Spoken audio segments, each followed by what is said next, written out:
Við höldum áfram hér í föstudagsþættinum 16. september og eins og við sögðum í upphafi, það er komið haust og það er nóg að gera hjá sauðfjárbændum. Hvað varst að gera í morgun til dæmis, Þórarinn? Ég var að afgreiða lömb á slátubílinn og bað á í gærum að koma svolítið tímalega því fyrst ég þyrfti að mæta hérna hjá þér. Engin friður? Nei. Það var bara að vakna fyrr, það er engin miskunn. Já, þeir þurftu að gera það. Ég vaknaði bara mínu tíma eins og venjulega, sko. Já, sem er hvað? Hvenær vaknar þau? Við vöknum bara yfir svona 6:30, 7. Já. Og hvernig komu lömbin að fjalli? Já, þau eru nú bara nokkuð ágæt, sko, og en þetta búið alveg áfallalaust, alveg frá því í vor, hvað veður snertir. Já. Og svona milt og gott sumar og góð spretta, þannig að mér sýnist lömbar að vera frekar jöfn allan á norðaustursvæðinu. Hvað þýðir það í kílóum talið?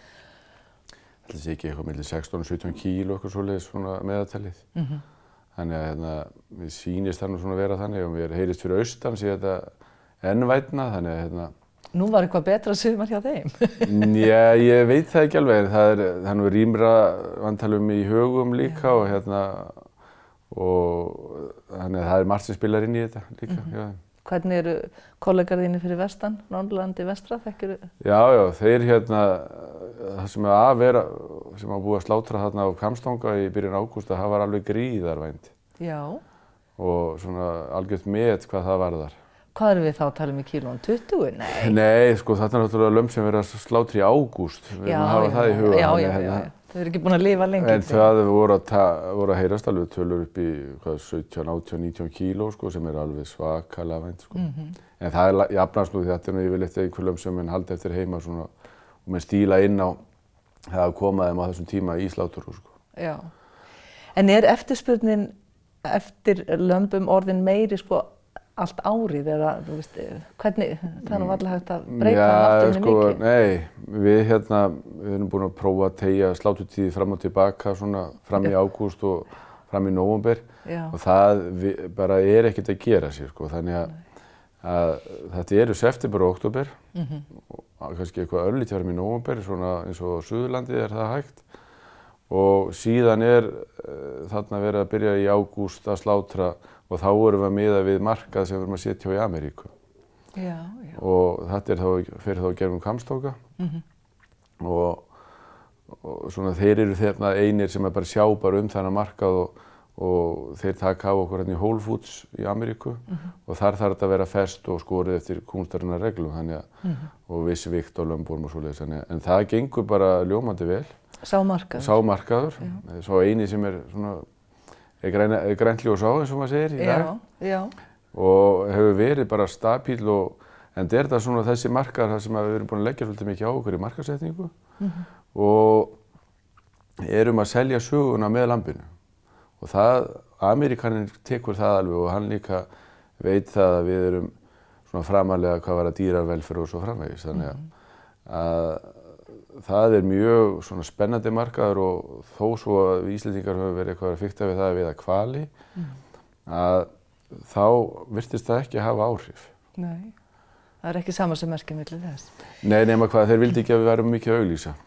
Nei, hvað er það að selja mörg tonn? Sem að fara að þanga, það fóru eitthvað rúmlega 200 tonn þarna í fyrra og það er búið að ganga frá því að verði eitthvað svipað magn núna og jafnvel meira.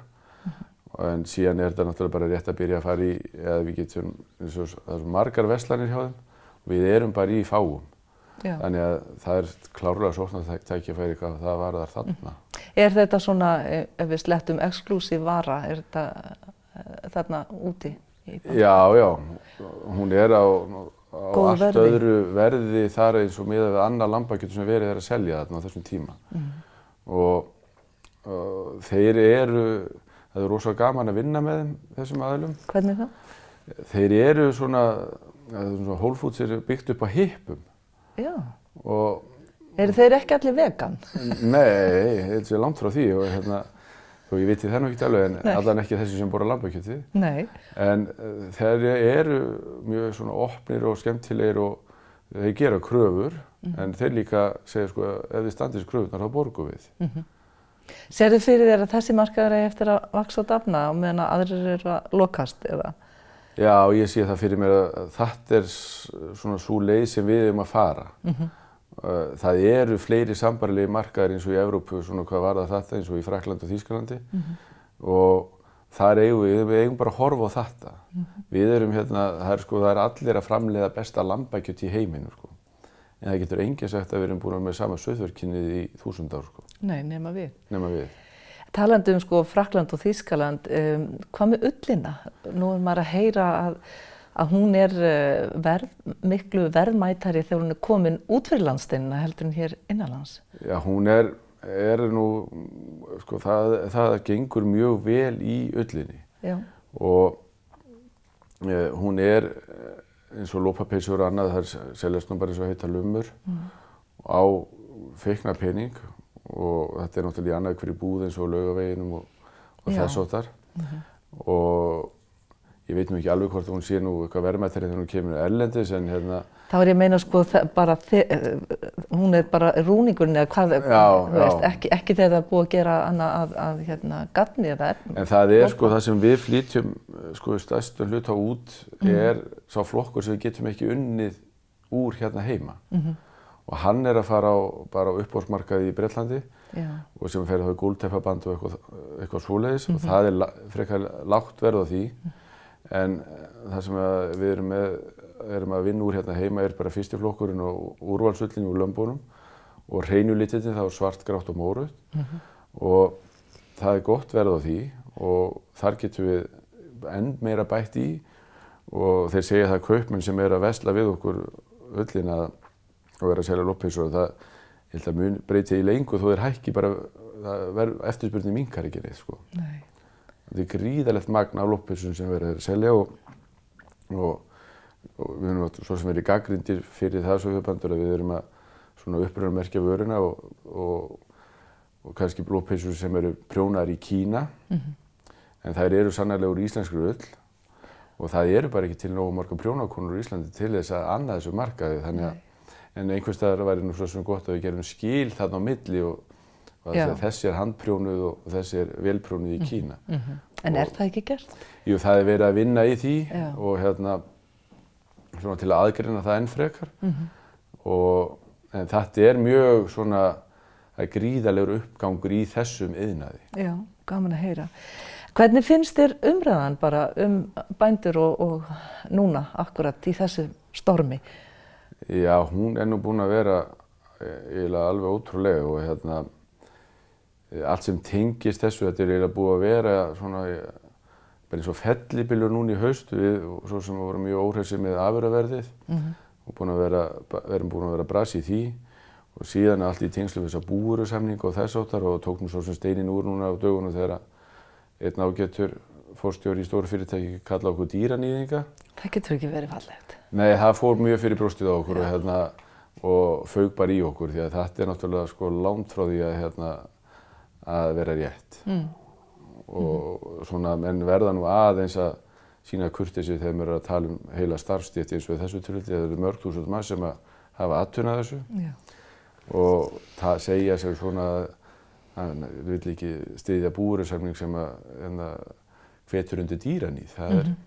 Það svona verið að fara með full langt. Það fara með nú full langt. En heldurðu að kannski að Íslendingar eru við orðin í tveimur fylkingum hreinlega, eða hvað? Ég veit það ekki, sko. Okkur finnst þetta að vera þannig svona heilt yfir að Íslendingar vilja hafa landbúnað. Og síðan einhvern veginn mótast umræðan ofta á svona frekar á því að menn kannski skoða nú ekki málið almennilega, heldur móta sér skoðun af því sem menn heyra, eins og við sjáum á samfélagsmiðlum. Og fólk sem taldi til dæmis að væri nú búið að kynna sér málin hefur ekki gert það. Og ég myndi nú mæla með því við fólk sem ætlar að vera að tjá sig mikið niðurgreiðslur á landbúnaðarvörum eða tollamál eða bændur yfir höfuð, að það kynni sér hlutina áður en það fer nú að vera með mikla sleggjudóma. Það fer alltaf betur á því. Það eiginlega bara ágætt lokaorð, en hvað ætlar að fara að gera núna þegar þú fer héðan? Núna bara þegar ég fer héðan þá fer ég bara að drífa mig í göngu númer 2 Þannig að við erum að fara í aðragöngur og eftir. Flott veður.